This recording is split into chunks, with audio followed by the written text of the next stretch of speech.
સાથીઓ,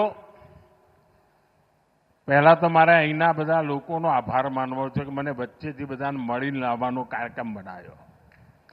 અનેક જૂના લોકોના દર્શન કરવાનો મને મોકો મળ્યો.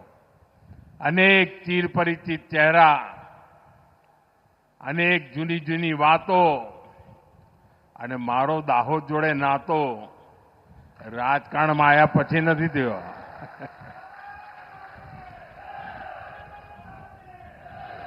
લગભગ 70 વર્ષ થયા હશે. બે ત્રણ પેઢીઓને સાથે નિકટતાથી કામ કરવાનો અવસર મળ્યો છે. અને આજે હું પરેલ ગયો. આ વખતે તો કદાચ હું 30 વર્ષ પછી પરેલ બાજુ ગયો હોઈશ.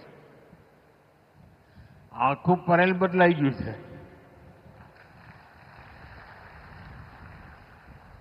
પહેલા હું અહીં આવું એટલે સૂર્યાસ્તનો જ્યારે ટાઈમ થાય તો મારો પ્રયાસ હોય કે સાયકલ પર પરેલ જવું.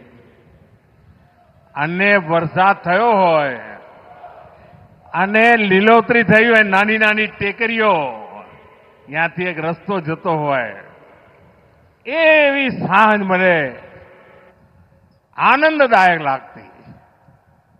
અને પછી પરેલમાં, રેલવેમાં બધા જે ભાઈઓ કામ કરતા એમના ત્યાં કોઈના ત્યાં હાજના રોટલા ખાઈને પાછો આવવું. આટલો મારો નિકટનો નાતો. અને આજે પરેલની આન બાન શાન જોઈને